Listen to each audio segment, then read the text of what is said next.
much. Good morning, everyone. I will try not to speak too loud so you can slowly wake up.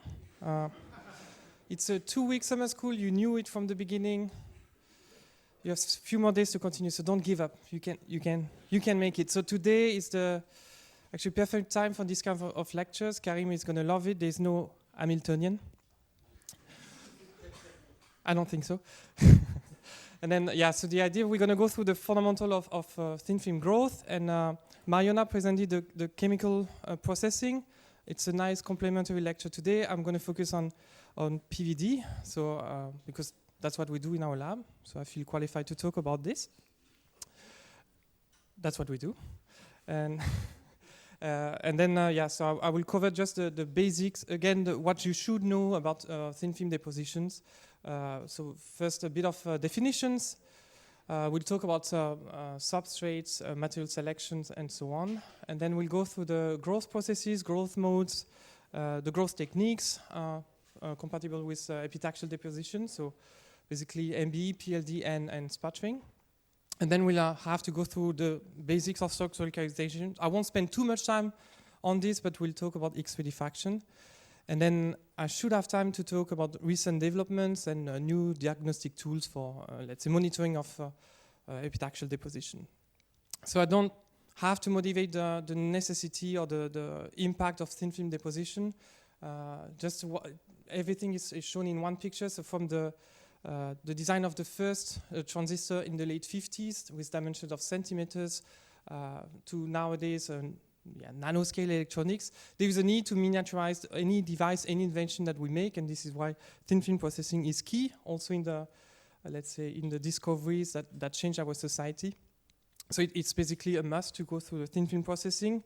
And now it's more than, let's say, reducing the dimension of the devices. It's also creating new materials, new interfaces, tuning the property of materials using deposition processes. I will during this presentation, only focus on epitaxial deposition.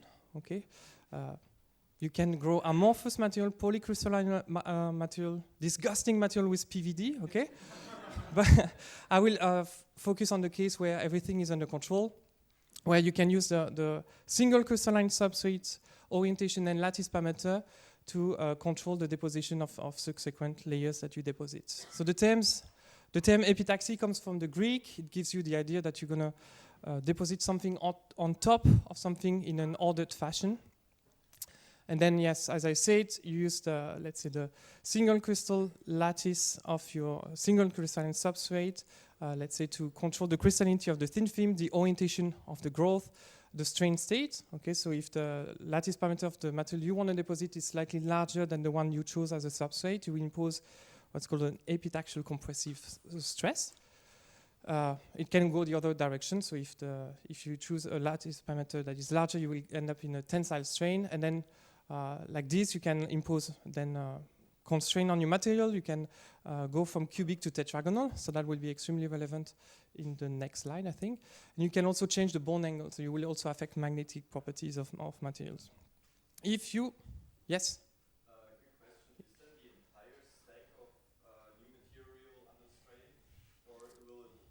It can. Okay, so that depends on the lattice mismatch that you define as the lattice parameter minus the one of the film over the one of the substrate. So that gives you a value in percent. If the mismatch, the lattice mismatch is higher than a few percent, then after some let's say layer deposition, you will have a buildup of an elastic energy that is so large that you will have dislocation.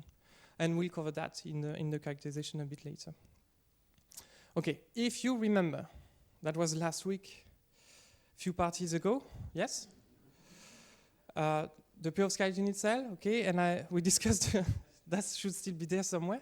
The B-driven for electricity, okay, it's based on the displacement of the B cation inside this oxygen cage, and there's a strong correlation between the lattice parameter of this, let's say, unit cell and the displacement. So when you go through the electric phase transition, it becomes tetragonal. So if you use now epitaxial strain, you can, let's say, compress this, so reduce this lattice parameter, and therefore enhance the tetragonality, and therefore enhance the polarization value. And that was shown in this theoretical approach where you have here at the x-axis the tensile for positive and compressive strain state for negative values. And you see that for barium titanate, you go from a value of the bulk at 0%, that is about 20 microcoulomb per centimeter squares, up to values reaching 50 microcoulomb per square centimeter. It's also not uncommon to get extremely high value of polarization in PZT or lead titanate when you use the right substrate to compress the unit cell so that you enforce a higher tetragonality. Okay, and for bismuth ferrite, for extremely large compressive strain, you go from, let's say, rhomboidal to tetragonal-like unit cell, and you get ferroelectric polarization values exceeding the 150 microcoulomb per square centimeter. So it's an epitaxy is definitely a tool to tune ferroelectricity. You don't just modify the ferroelectric polarization amplitude, you also change the TC, okay, because you structurally enforce the tetragonality, yes? Sadly, no. Okay, so that was actually when we developed in the lab, so I will end up with this actually, so the in-situ monitoring of polarization during the growth. Okay, so let's say you want to monitor how the ferroelectricity builds up as you grow material. The epitaxial deposition takes place at elevated temperature. So we say let's start with a material that has the highest TC we can find. Those are improper ferroelectrics. They have a TC exceeding 1,000 degrees, so well above the growth temperature. But they are improper. Okay, so the main driving parameter is not the B cation displacement or the polarization itself, it's a structural distortion. And what you do with epitaxy is actually you pin the structure. So what you end up with is you prevent the buckling to take place during the deposition, and the ferroelectricity only takes place at lower temperatures. So you reduce a lot the TC. Okay, so for yttrium manganate thin films, we found a TC that is about 160 degrees Celsius, right? So we're far below the 1,000 degrees, but then you reach, that has another advantage. You can do in-situ TEM analysis of this improper phase transition, so we need to find a positive side of it. Okay, but I go back to the impact of epitaxial strain. So I said we maximize the polarization value, but you also maximize the TC. This is a phase diagram calculated for barium titanate. Again, the TC is 120 degrees Celsius at 0 strain, so it's the bulk. And as soon as you impose, let's say, a compressive strain reaching let's say the 1%, the TC increases to values reaching 500, 600 degrees Celsius. Most of you, if you grow barium titanate, you use STO. Okay, so the TC is above 800 degrees Celsius. So if there is one message today, is that if you care about ferroelectrics, if you grow ferroelectrics by PVD epitaxially, most of the time you grow your films in the ferroelectric phase. Okay, and that has consequences that we'll discuss a bit later. So you can use an epitaxial strain to tune the TC. Of course, you modify the domain architecture that you build. For compressive strain, you will favor tetragonality out of the plane. Yes? Is that the equilibrium phase diagram? For example, if you were to hold a material in the range of transition, would there be ferroelectric and ferroelectric phases coexisting? Say again? So in the range of transition, would you have a ferroelectric and a ferroelectric phase coexisting? Like, is it an equilibrium thing? You talk about this one? Yeah, about the one on the left. The one on the left, yes. The range of transition, that's basically where it's uncertain if the polarization becomes switchable or not. Right? So then you may have a pyroelectric behavior, but it's unsure, and then there's a lack of experimental data. Right? So you have a symmetry breaking, but you cannot claim for sure that you have electricity. And but you have some experimental evidence. This is the work from Lane Martin. I guess this is for barium titanate, when you have a PE loop measured at 25 degrees, and you can still measure decent ferroelectric polarization hysteresis loop at 500 degrees Celsius. But we have data showing that the TC of barium titanate on STO, if it's strained, okay, coherently strained, exceeds 850 degrees Celsius. Okay, and that allows us then to monitor, because the ferroelectric materials are ferroelectric during growth, so that allows us in our lab to monitor the polarization of the films using a technique that you heard about before, second harmonic generation, directly in the growth chamber, but I will go back to that a bit later. So you can select the lattice parameter. You can decide how much compressive or tensile strain you want to apply to the material you deposit. assuming it goes nicely on it. But you can also change the orientation of the crystal to decide which growth orientation you're going to end up with your film. And this is the example of bismuth ferrite. That's also should ring a bell. Okay. The 001 orientation, you have, because it's A-driven ferroelectrics, the polarization points to any corner of the cube. Okay, so you end up with, because you always have a built-in fin in ferroelectric thin films, 4 possible polarization directions. So if you do a piezo response force microscopy, you have these striped domains with 4 possible direction of polarization component in plane. If you change the orientation of growth or your substrate orientation to 110, you suddenly reduce this number of electric variants to only 2. Okay? And if you grow in the 111, which is extremely challenging, but if you grow in the 111 orientation, you have only 1 possible polarization orientation in the pristine state, and so you reach, let's say, a single domain state with a uniaxial ferroelectric behavior. Okay, so that's really important to realize that you can tune the TC, the polarization value, and the orientation, especially if you think about device application, you will want to favor an out-of-plane polarization orientation of your, let's say, ferroelectric film so that they can easily be switched in a capacitor structure. Okay, it's not only working for ferroelectrics, you have nice example in the field of magnetism, for example, to achieve perpendicular magnetic anisotropy with the garnets. Okay. Here I give the example of thulium ion garnet in the group of Caroline Ross. So those materials have a negative magnetostrictive coefficient. So if you apply a tensile strain, okay, in the plane at the interface, the magnetization will point 90 degrees away from it. Okay, so if you tensile strain, if you grow this material in the tensile strain state, the magnetization will go from in plane to out of plane, and this is how you stabilize beautiful out-of-plane magnetic orientation in your films. I have other examples when you can, at the interface, convert an antiferromagnetic order into an antiferromagnetic order and vice versa. So that's a group from PSI. And then you can also use epitaxial strain to trigger ferroelectricity. So you can trigger the onset of ferroelectric domains in strontium titanate when it's tensile strain on DSO. You can do the same in a matrix that is ferromagnetic or antiferromagnetic. Okay, so this is the dielectric anomaly in iopium titanate, which is ferromagnetic at low temperature, and this is the case for strontium manganese, so, which is an antiferromagnet, and this is a conducting AFM map showing the onset of polar domains. Okay, so at the end in the lab, we buy this. Okay, so we buy the substrate, and they are here listed by lattice parameter. I focus on ferroelectrics, multiphorics, so we have a bunch of material we want to deposit, and because at some point the referee will ask, can you switch it?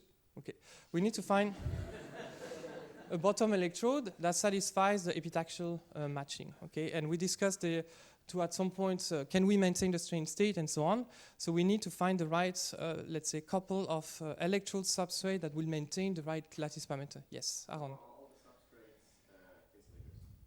Not all of them are.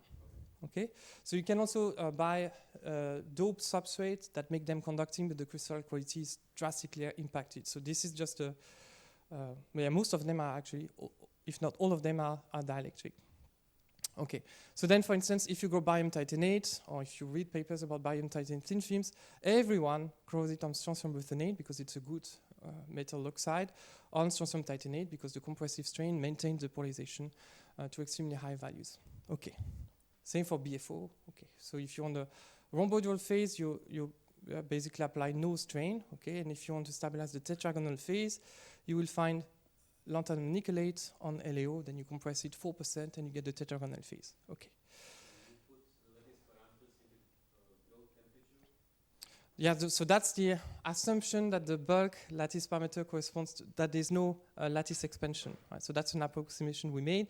And when we calculate the lattice, when we estimate the lattice mismatch, we talk about the room temperature phase. We don't extrapolate to the high temperature phase, knowing that with epitaxy, we anyway enforce the polar phase, which is not the stable phase at room temperature, right? Okay, so that's the case. Let's say if you stay into the, let's say the classics, BFO, PZT, lead titanate, and so on, you will be happy in this region. Okay, there will always be a buffer and a substrate that matches for the 001 orientation with this cubic or pseudo-cubic unit cell notation. Okay, so this is only for 001. if now you go away from a perovskite and you decide to go for antiferroelectrics, for instance. Okay, so you have the piezo here, and then, okay, so you know what material you want to grow, and then, whoop, you feel quickly pretty alone.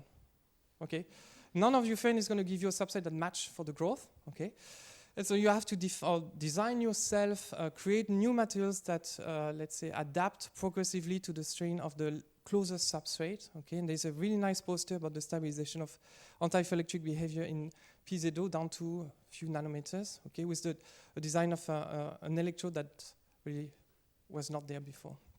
Okay, so again, this is for the classics.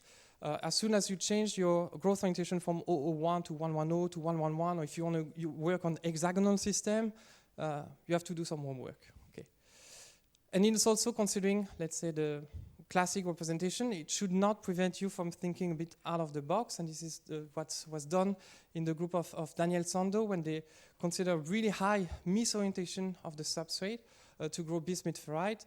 So you have to imagine a really large miscut angle where you in one direction you have a matching of the unit cell with the substrate, and in the other direction you have a commensurate lattice matching. So it results into an anisotropic in-plane strain that stabilizes here the coexistence of a rhomboidal and tetrahedral phase in bismuth ferrite. So that's really important to remember that this is what you start with, but nothing should prevent you from going crazy with orientation, miscut angle, and so on. Okay, and let's assume now you have the perfect BFO for application, meso device. You want to do like Lumiphase, so you want to make a business, okay? How do you make it onto, let's say, technological relevant platform, right? So the silicon lattice parameter is 5.4, so it's pretty far. But since there's a solution, okay? Since the late 90s, the process of depositing strontium titanate by MBE directly onto silicon was developed, okay? And then this is an example from, I guess, the group from Jean Fontperrin, where they could grow epitaxially barium titanate on STO grown on silicon wafer directly, and that's allowed by this lattice matching. So if you take strontium titanate and you turn the unit cell 45 degrees, then you have a perfect lattice matching. A remark though, this is a really compressed STO. Okay, so the lattice parameter is 3.84, so you're going to struggle a lot to grow high quality, quickly to grow high quality films on that buffer layer, on that STO layer. So it's more than recommended from us, at least, to deposit a buffer layer to adapt this mismatch in the lattice parameter. Okay, and that's not even talking about the mismatch in thermal coefficient mismatch. So the silicon is going to expand a lot slower compared to a lot faster than your perovskite as you cool down. So then even if you grow, let's say, a barium titanate beautifully C-oriented onto that substrate, as you're going to cool down, it's going to experience a tensile strain because of this thermal coefficient mismatch. So it's a lot of challenge to integrate perovskite onto silicon, but that's something we are digging into right now. Okay, you can also go the hard way, and that's the work from ICMAB when you multiply the buffer layers. Okay, so you grow on silicium directly. You grow YZ by PLD, where the native oxide serves as a seed to grow your YZ material. Then you grow cerium oxide, lanthanum nickelate to slowly but surely get to the lattice parameter of the film you want to deposit. And that's a work I really recommend because they get extremely high quality barium titanate films if you can excel in depositing epitaxially with different unit cell matching this set of buffer layers. Okay, and I want to make let's say a special comment on the use of a scanded substrate. Okay, so if I go back to this one, this guy, this is again pseudo-cubic unit cell, but some of them are not cubic. Okay, they are orthorhombic. But if you look into, if you know about crystallography, and if you can turn the unit cell in space, you realize that some of the planes, so in case the 110 plane of this orthorhombic material, if you look at it on the top view, you can fit, let's say, 2 pseudo-cubic unit cells. Okay, so what is important to realize that in one direction you have a pseudo-cubic lattice parameter of 3.95. In the orthogonal direction you have a lattice parameter of 3.94. Okay, so suddenly you don't have anything, or you don't have an anisotropic strain in plane. You have 2 unequivalent directions where the film have a tendency to expand in one direction and compress in the other direction. So if you want to experience what it feels, okay. Okay, so if you want to experience how it feels to be a BFO pseudo-cubic unit cell onto DSO, ask Vincent. He's going to give you a ride. You fit on that, but the moment the doors here is closed, you suddenly feel an isotopic pressure, especially on the bumpy road of Corsica after the dinner. Okay, but that basically this anisotropic strain was really instrumental into a lot of the discovery we are making now. For example, the fact that we can reverse electrically a magnetization at room temperature that was only allowed because we could use this anisotropic in-plane strain to set a net in-plane polarization. So we could order finally the domains in bismuth ferrite to get a switching that is deterministic. And you can also study, let's say, multifunctional properties of domain walls in BFO. And that can simplify a bit the work of the people working on the magnetic cycloid. So this is the results from the group of Vincent again, where you can map let's say, the type of cycloid, and you can make some smart analysis because you have an ordered architecture that simplifies the analysis. It's not just good for BFO, it's also good for PZT. Okay, so you can have you can order your conducting domain walls, so you can now think about maybe devices where you can make microscopic electrodes, and that was also instrumental in the observation of the polar vortices. Okay, in the lead titanium strontium titanate unit cell, this is a top view of the material where you can see the anisotropic strain of the substrate led to this ordering of these tubes in one particular direction in plane. Okay, so then it was convenient to select a cross-section, let's say, and a zone axis for the observation of these vortices. Okay.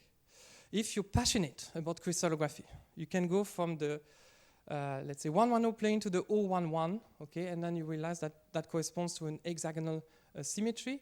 And so you can grow now 111 oriented pseudo-cubic unit cell onto that substrate orientation. And again, I compare the case of an isotropic strain, strontium titanate 111.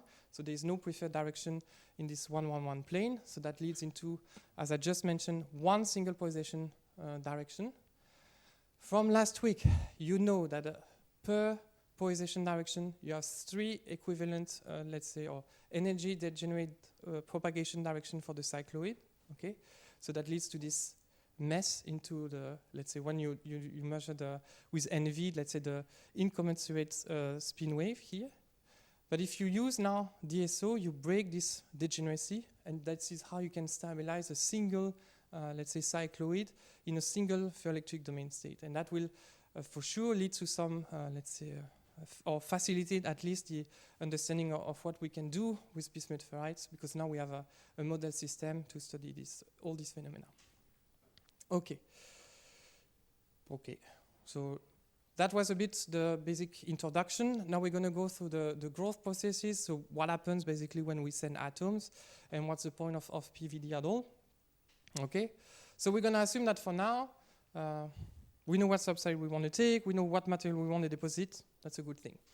So we're going to put our source material. That can be single element, multi-element. We'll see that later. But we're going to assume that atoms arrive and they're going to find a substrate. Okay, so that you can have lots of phenomena. It is all described into this article here that is recycled in every book. So I decided to just give you that reference, and then you can dive into it.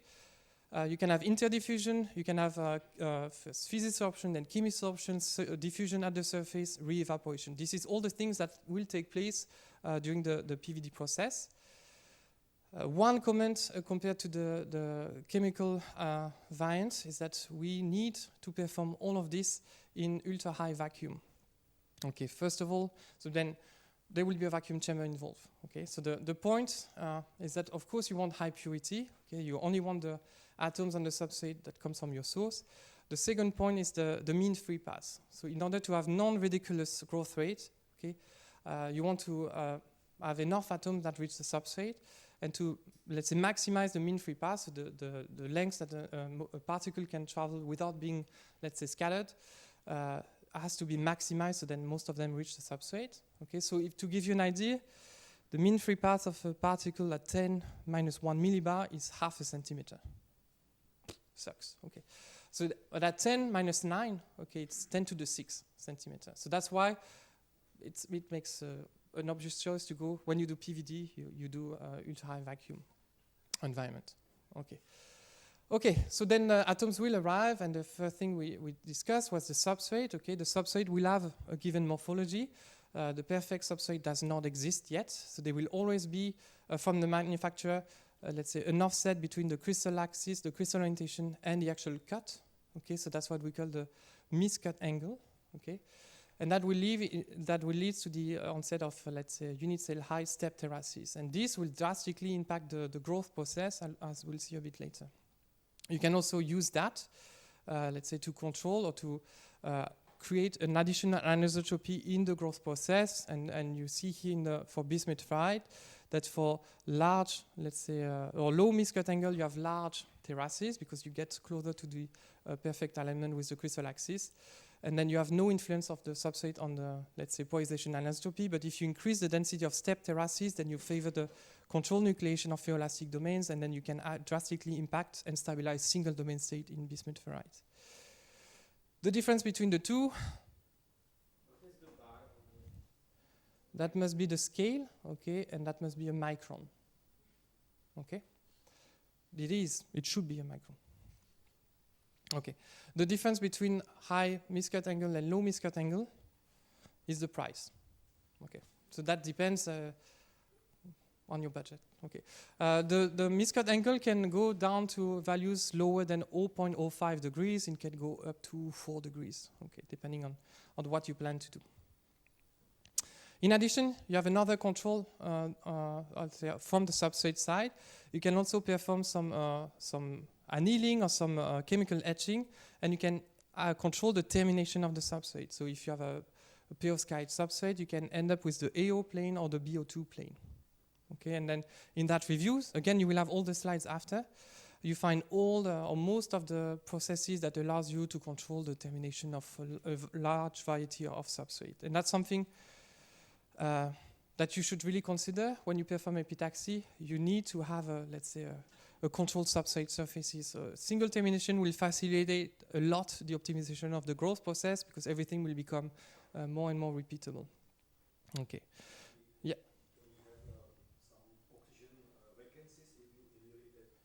You will definitely, I mean, you do it in air, so extremely high pressure of oxygen. The substrate will change color. You will trigger some, let's say, oxygen vacancies. But the trick is most of the time, you grow STO in the chamber on top of that substrate. So you maintain the termination, but you have a higher quality of STO. Okay, but the main, let's say, in the field of ferroelectrics, we use that a lot. Okay, we use the termination control because you can find that some materials, like LSMO or bismuth ferrite, the unit cell consists of charge planes. Okay, so if you control the termination, you can decide the polarity of the plane that will see the first atoms of the ferroelectric material you want to deposit. Okay, for instance, if you end up with a MnO2 LSMO terminated substrate, you will have a negatively charged plane that will induce the growth of bismuth ferrite from the BiO plane, and you see that you have a plus minus 0.1, so you end up with a plus 0.3 electronic charge here. So a plus charge will favor the, let's say, onset of a ferroelectric position with a minus charge. So basically you can control the out-of-plane orientation of the position of the material from the growth design, okay, if you select, let's say, the right termination. So you do, basically, you favor the bound charge accumulation polarity from this surface termination. All right. And that's because basically that's what we call the layer polarization. So the fact that some materials possess, let's say, some charge plane sequence. It's important to realize that you have this additional degree of freedom. I give here all the references for the case where you grow charge plane buffer, charge plane ferroelectrics, charge plane ferroelectrics, no charge plane buffer, no charge plane ferroelectrics, no charge plane, no charge plane. So all the cases are discussed here. Okay, but I have 1 hour. Okay, and to simplify the work, or let's say we recently revised the list of substrates, the list of buffers, considering only the materials that have this layer polarization. So depending on the valence state of the cation 3,3 or 1,5, you can change the polarity of this layer polarization. And then you can, like this, for different materials and different buffers, different substrate, select the right termination so that you grow in the right orientation your ferroelectric material. Okay. Now, you know what substrate termination you have, what orientation, what miscut angle, the atoms arrive, and we need to consider, okay, what, as I said, we want to consider epitaxial deposition, so we want two-dimensional growth, and there's something we have to consider, that's the surface free energy of the system, so the total energy of the system will be defined by the one of the film, the one of the interface, minus the one of the substrate. So basically, when you create a film, you add this additional term, the interface energy. And so if it costs energy to the system to create this interface, we're going to be in this delta gamma positive, the film is just going to de-wet. Okay, it's going to do everything possible to not create this interface with the substrate, and you are going to end up in this three-dimensional growth mode. If in the other case, the interface provides to the system a way to reduce its internal energy, then you're going to have a perfect wetting and the stabilization of this two-dimensional growth. And then you have this Stransky-Krastanov SK mode, where you have this intermediate state. Okay, so you start by building a nice interface, but then for elastic, most of the time for elastic, let's say energy buildup, you're going to evolve into a three-dimensional growth. Okay, and that's a textbook example of a 3D growth mode that I was the victim during my master. Okay. I wanted to grow single crystal platinum. Okay, so there is a way that you can grow single crystal platinum by PLD on an oxide substrate. If you do the unit cell, there is a commensurate lattice matching, so it should work. Okay, so I grew a platinum on YZ, and it was insulating. And then I went to an SEM and I looked at this. I mean, it's beautiful in the X-rays. You get beautiful oscillations, but then if you do the SEM or the AFM, actually, you could see that you create these islands. Okay, they don't want to match, and they start to separate. Okay, and then now, because I was smart at the time, I said, well, I'm going to give it more energy. I'm going to put it in the oven. Okay, and then I got beautiful single crystalline platinum on it. I just make the de-wetting even worse, right? So there's no way you can fight free energy most of the time. The only way that you can get to ultra flat platinum is to work on this interface, and the only way to do it is to find the adhesion layer, and that's the case. 1 nanometer of titanium did it, and then we could continue with this project. All right, so now we found, let's say, we're going to assume that we have atoms arriving on the substrate. We have the right, let's say, we have in the good wetting condition, so the first atomic layer as the positive, we switch to homoepitaxy. Now we start to grow films, atoms of the film on the atoms of the films. We're in the two-dimensional growth mode, and I will just discuss a few of most of the kinetic parameters that are involved. So first we have the surface diffusion coefficient of the atoms. So how much an atom can basically travel before being trapped on a surface. Then we have the sticking coefficient of an atom to an island, okay? And the last one will be the energy barrier of an atom to descend to a lower terrace or to, let's say, going down from the island. And this one is described by this Ehrlich-Strobel barrier. So basically, if you have this potential of diffusion on a surface here, you add an additional potential because now you have to go down to a lower terraces. And that's this ES barrier that characterizes this movement down. So the surface coefficient diffusion, ds, will determine what is the average distance an atom can travel before being trapped.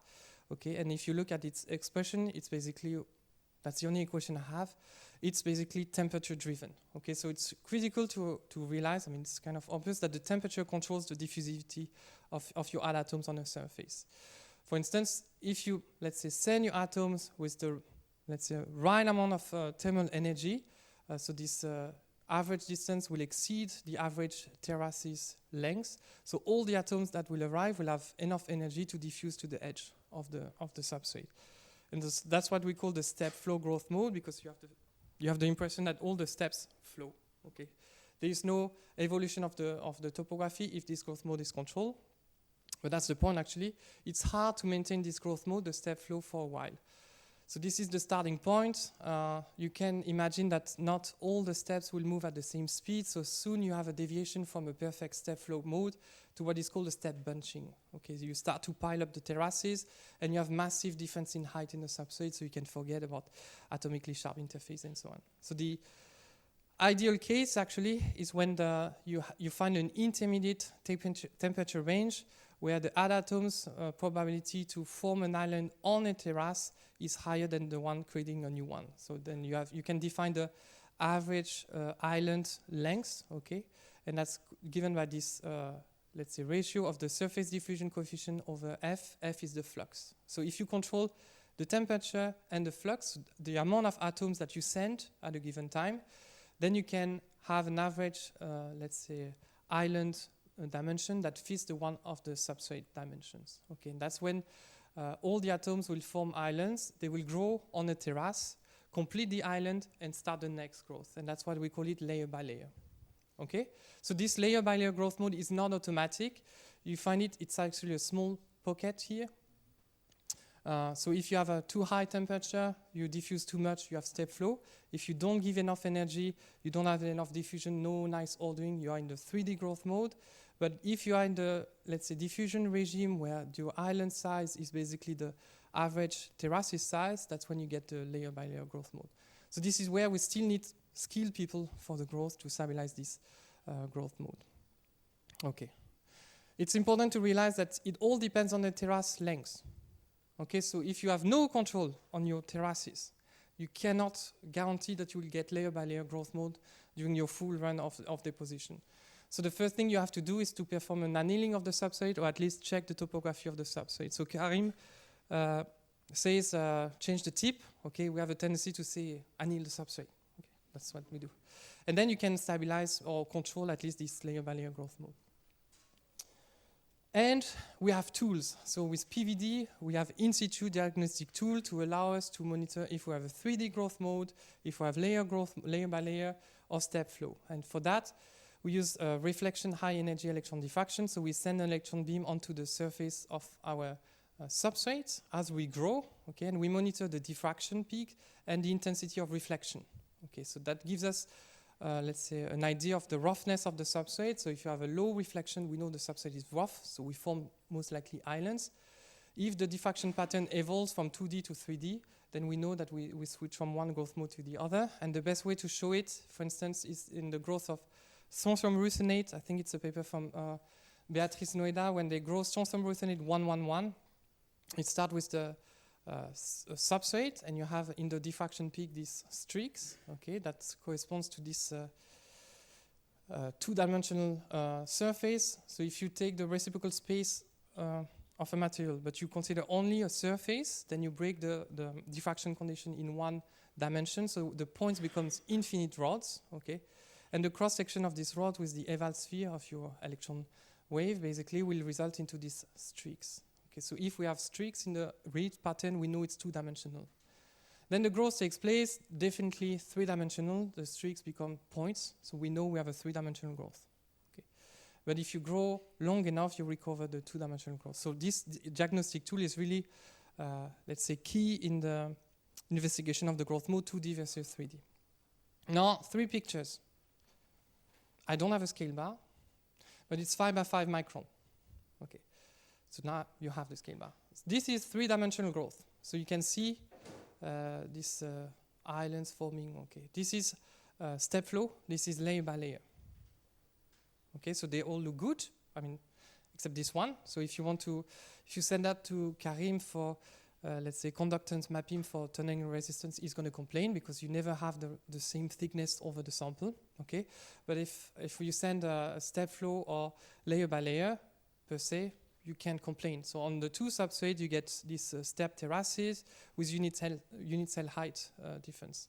So why do we care so much about stabilizing the layer by layer growth mode? The answer is in the in-situ diagnostic. So I told you that with this electron beam, we monitor the evolution of the roughness of the sample. So when we form islands, the substrate gets rougher, so this intensity goes down. When we complete the island and complete the coverage of the substrate, we recover maximum. Okay, so then we know that when we have a maximum, we have a a coverage of a full unit cell. So during the deposition, we have this control on the thickness with unit cell accuracy.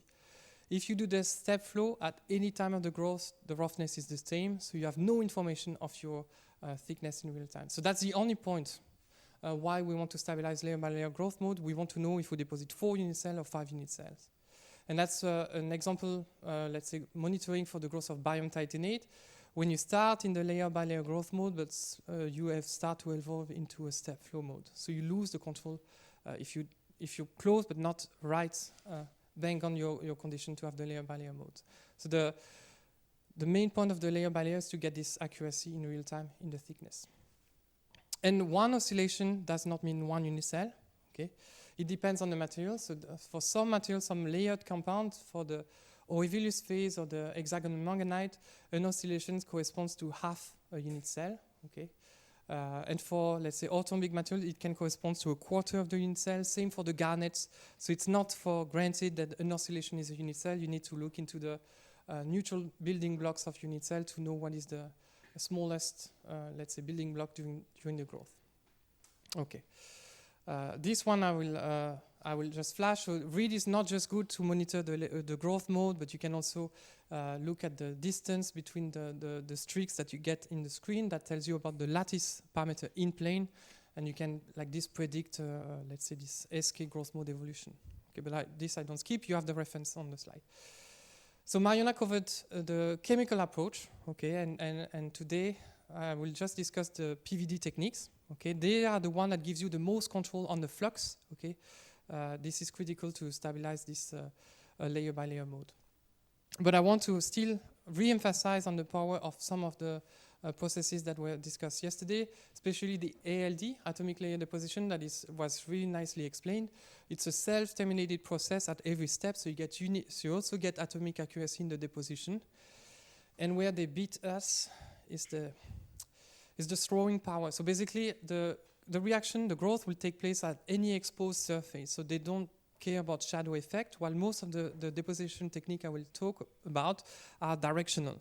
So we're gonna deposit either here or there on that side, but we won't be able to cover uniformly complex design, which is, however, getting more and more relevant if you look at the, let's say, the next generation of transistors. When you have the FinFET now with to increase the control on the channel, you need to have this fin geometry, and I don't mention the gate all-around design. So ALD or chemical vapor deposition is more and more involved into nanoelectronic devices.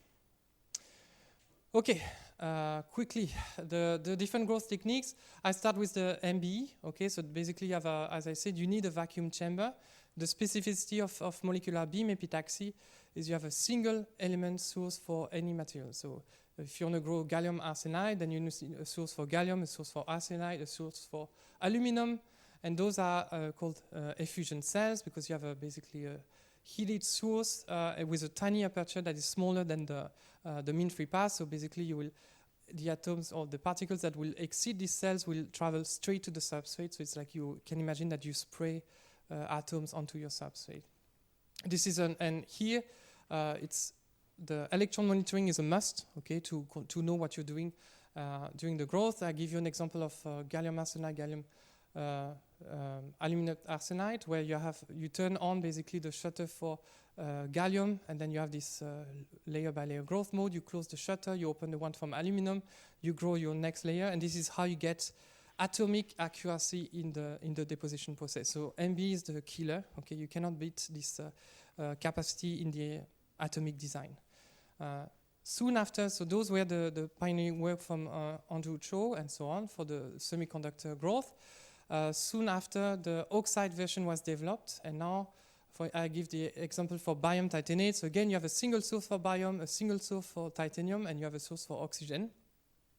And you can do shutter deposition where you time when you open the titanium shutter, so you grow the titanium oxide layer, you close the shutter, you open the shutter for strontium, you grow your strontium oxide layer, so you grow your material plane by plane. Okay, so you cannot beat again this accuracy in the design. That comes with some costs. Of course, the calibration time is long. Okay, but you can also change the stacking. You can decide, no, I want more strontium. You can deposit 2 layers of strontium let's say, layers, and then you change your unit cell, let's say, symmetry that appears in the diffraction pattern when you get these half peaks if you double the unit cell size. Okay, that's also what you use to calibrate your growth. So you want to avoid the formation of these peaks to time exactly the, let's say, the amount of strontium deposition you need to cover the surface. That requires, of course, some knowledge about this vapor pressure curve versus temperature. So you want to be in this region where the temperature is high enough, so you have a vapor pressure that is gives you a non-ridiculous growth rate. Okay, and that's usually in that range. That means that for platinum, you need to heat your source at temperature exceeding 2,500 degrees. Okay, so that's really a demanding deposition system that requires a lot of let's say, maintenance and so on. And this is in the community of multifluidics, this is really one of the papers that shows the power of this technique, where you can decide when you want to put this iron oxide plane in the unicell, or if you want to put it at all. You can go from lithium iron 204, that is a ferri magnet, or lithium iron 03, that is an improper ferroelectric. Okay, so then by, let's say, playing with this amount of iron oxide plane, you make these superlattices where the corrugation pattern of the improper electricity starts to impact the magnetic response of the material, and this is how you engineer, let's say, multifluidic materials at the atomic scale. Okay. Next, sputtering. Okay, so I will mention the radiofrequency sputtering because I care about oxide deposition. So if you know about sputtering, that you know that you need to ionize argon materials, argon into argon plus that gets accelerated towards your negatively charged target. Okay, so that's the case for DC sputtering. But when your target is actually insulating, soon your target will be charged because you're bombarded with a positively charged element. So the idea is to use radio frequency electric field. Okay, at this frequency, only the electrons are fast enough compared to the let's say, heavy argon. So the argons see a net DC field oriented towards, let's say, the target, but the charge evacuation is it's possible because you are at this high frequency range. When you grow oxide, you need to bring oxygen. Oxygen will be also ionized into a negatively charged particle. So if you do nothing about it, you will re-sputter your substrate if the substrate is in front of it, because that's the direction of acceleration for the oxygen. And that's why people who do RF sputtering use this off-axis geometry where the substrate is on the side and not directly facing the flow of oxygen. And you can get really high quality crystal oxide or single crystal deposition. I think this is the work from Ludovica from Geneva. You also find, I know it's the work from Ludovica. You also get all the work from Geneva, from Jean-Marc Trescon and from Pavlo Zubko, where they grow lead titanate STO superlattices and so on. So that's really an efficient technique if you don't care about growth rate. So if you complain about the 1 angstrom per second, I won't mention the growth rate of this technique.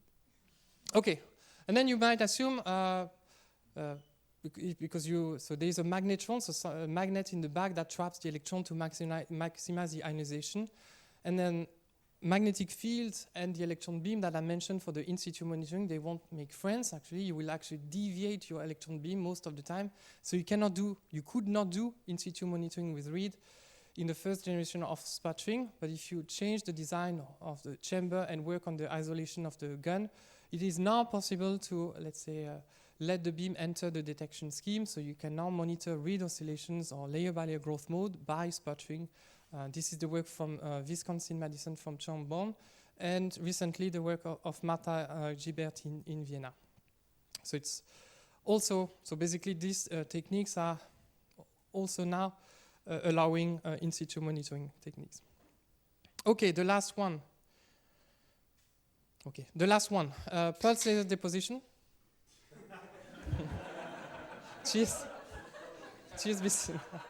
Okay, so you know I'm short with time. Okay, so you have a growth chamber. Okay, here the way we're going to evaporate the atom, we're going to use excimer laser beam that we're going to focus onto the target. Okay, and just like for RF sputtering, the target is a multi-element target. So if you do oxide MB, you need a source for barium, a source for titanium. If you do sputtering or PLD, the target materials has all the elements that you want to deposit. So that could be a ceramic sintered pellet of barium titanate, for instance.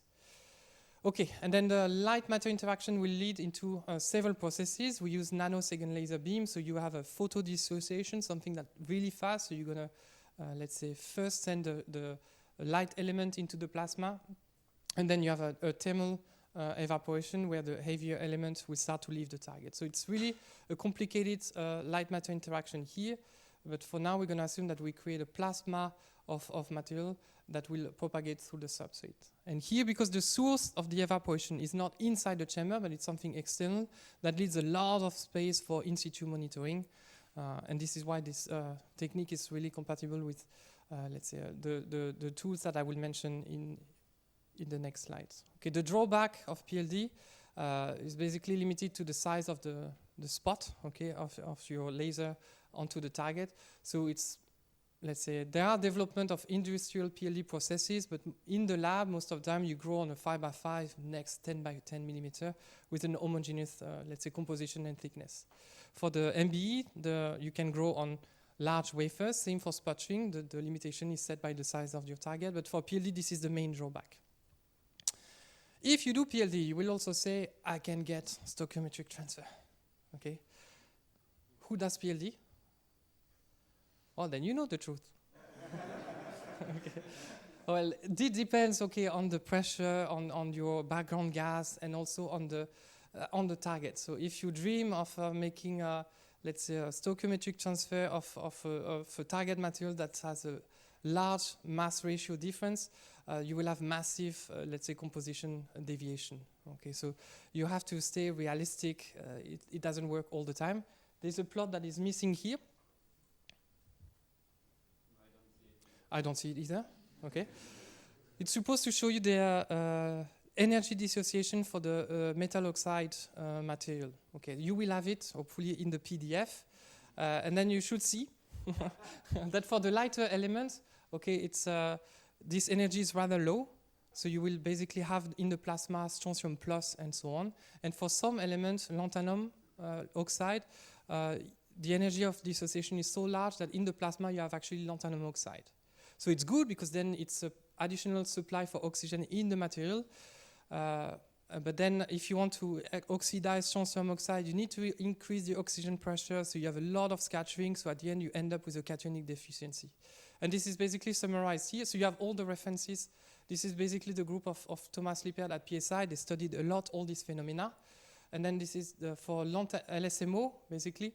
The range where you get close to the stoichiometry in oxygen is the range where you get deficiency in the cation, because it's about this plot that you can't see.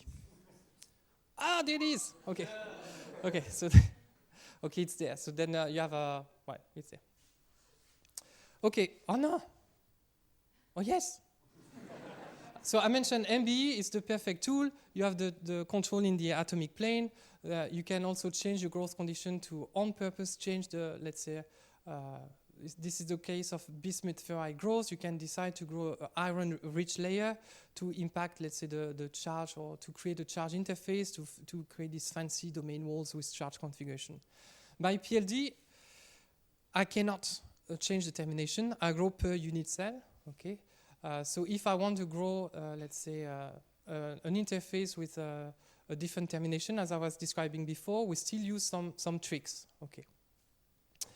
The idea is we use strontium ruthenate, okay, because ruthenium oxide is extremely volatile. So if you grow strontium ruthenate and let it sit in your chamber, you will always end up with SRO termination, so the AO plane of the perovskite plane. And then you can, that's what you grow here, so you have the reed oscillations, you grow how many 8 unit cell of strontium ruthenate, you end up with SRO deposition. If you grow BFO on top of this, you end up with a downwards oriented polarization.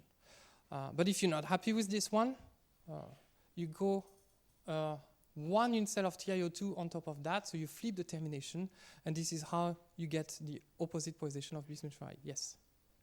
5. Yes. Okay. Okay. That's the case where you control the polarization direction from the lower interface, but you need to be aware of the work from Geneva again, and also recently our studies where you can also flip the polarization of the ferroelectric material by increasing the temperature.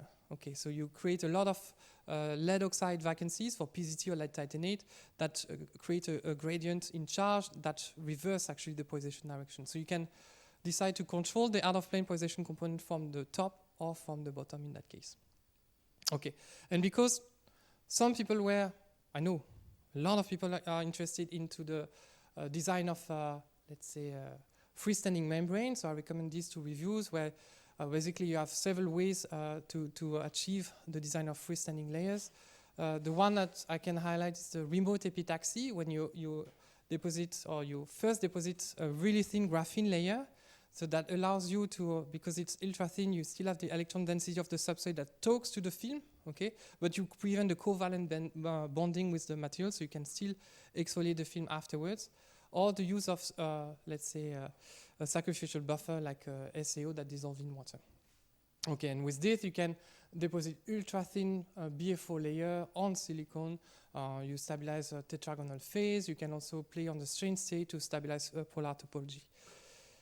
And in our group, together with Martha Russell at EMPA, we really wanted to reproduce this work that was performed by MBE, but we wanted to use PLD to deposit also freestanding BFO layers. And then we started to suffer, okay? If you look into the kinetic energy of the R atoms that arrive, depending on the growth techniques, you see that MBE sputtering, they lie in the low range of energy. With PLD, it's extremely energetic, close to the damage threshold, actually. And in our first attempt to reproduce this work, we lost completely the ferroelectric response of bismuth ferrite. We never got a deterministic dissolution time. And it took us a lot of time and a lot of electron microscopy investigation to finally be able to deposit sub 5 nanometer membrane onto silicium and do some beautiful TM analysis, plane view, and so on. But the key message here that we revealed, or let's say that we learned, is that when we grow bismuth ferrite onto this SAO layer, when we use too much energy or when we don't pay attention to diffusion, we actually send bismuth into the SAO. Okay, and so that's basically the SAO is a perfect matrix to grow this layered compound spontaneously. So when you grow bismuth ferrite, you actually don't grow bismuth ferrite, but you start to nucleate a new layered phase into the SAO material. So this sacrificial buffer layer could be also, let's say, a way to stabilize beautifully ordered layered compound. But of course, you can imagine that this does not dissolve, okay, and mainly it's not BFO. So you have to pay a lot of attention into the diffusion, the pressure, and the energy of the atoms that you deposit. Okay, and then, so you see I was too ambitious regarding the time, so the idea the idea is now you know how to grow, what to grow on what material, so you can get ready and you can deposit your lead titanium, strontium titanium superlattices, and then you send it to people like Shelley for, of course, STEM, because now we want to see the dipoles. But it's not that simple, okay? Now they see everything. And the nightmare of every grower is the phone call from the microscopist saying, your sample is shit. Okay. But if you do it well, basically with the read and the study that I won't discuss, then you basically, you're not surprised. But I challenge you to grow this material, LAOS, so P2STO by PLD, dreaming about stoichiometric transfer. You cannot get layer by layer growth of lead titanate if you don't have a lead excess target. So always look into the method section, into the growth parameters if you want to reproduce some fancy deposition. And I will, I'm done with the time. Okay, I will just mention or flash through if the chairman allows. Okay. Basically the next generation. So what is now, if you get massive funding, what can you buy? Okay. So you have the reed gun. Okay, so that's the beam will come out of this pinhole here. So that's for the differential pumping. Here you have a lot of oxygen in the chamber. So that's the reed electron beam. But then if you have an electron beam interacting with matter, you also have generation of X-rays, and you can benefit from the Auger emission or you can also perform some low-angle X-ray spectroscopy to get in real time, or close to real time, your composition of the film. And so in the CTO LMO superlattices, you can get the chemical contrast as you deposit your multilayer. So you can verify your atomic composition at the interface to feel safer before you send it to the microscopist. Okay, We go back to the beginning, really short, I swear. You grow your ferroelectric material in the ferroelectric phase, okay? So it means that this affects the process. In all the diffusion processes that I mentioned, the charge was never mentioned, but the group of Matthew Dorber showed that actually the growth rate here is drastically impacted by the ferroelectric phase transition. So the material grows slower in the ferroelectric phase. Okay? And similarly, you can affect in the chamber ferroelectricity by the growth condition. And you saw this one in the presentation from Marty Gregg, where you can put a growth chamber into a synchrotron beam line, and you can basically get, that's for lead titanate, the number of unit cells you grow as function of temperature. And in the growth chamber, you start to as you grow the material above 3 unit cells, you get some additional diffraction peaks. They correspond to additional periodicity coming from your domain architecture, periodic domain formation. So you can see that the ferroelectricity emerges from 3 unit cell because you could see it directly in the growth chamber. Okay. And I won't enter the game of who has the biggest Swiss knife. Okay. I can say that if you have the right Swiss tool, you can do what you want. Okay. And for in our case, basically, we use SLG. Not to look into a complicated magnetic order, but we focus on the detection of ferroelectricity or polarization in ferroelectric materials. And as I said, we can bring that because of the long working distance directly into the PLD chamber. And that allows us to basically monitor the onset of polarization directly as we grow the film. We do it together with read, so you have this unit cell accuracy in the detection. So we can monitor the onset of polarization, get rid of the critical thickness, but also growth monitoring of the domain formation. So if you see lead titanate, if you start to release epitaxial strain, you go from C to A domain formation, so you have a drop in the out-of-plane polarization component. When you release enough strain, you go back to the C-oriented growth. Okay, so that's really a powerful tool that we now use to, let's say, investigate the design of synthetic anti-ferroelectrics, for instance, or also for the integration of ferroelectric materials onto the silicon platform when we see the onset of polarization reorientation, this time as we cool down. Okay, and that allows us to find the right buffer thickness to maintain the strain, to have it ferroelectric, but to release enough of the thermal coefficient mismatch during the cool down. And I will stop with this slide, and thank you for your attention.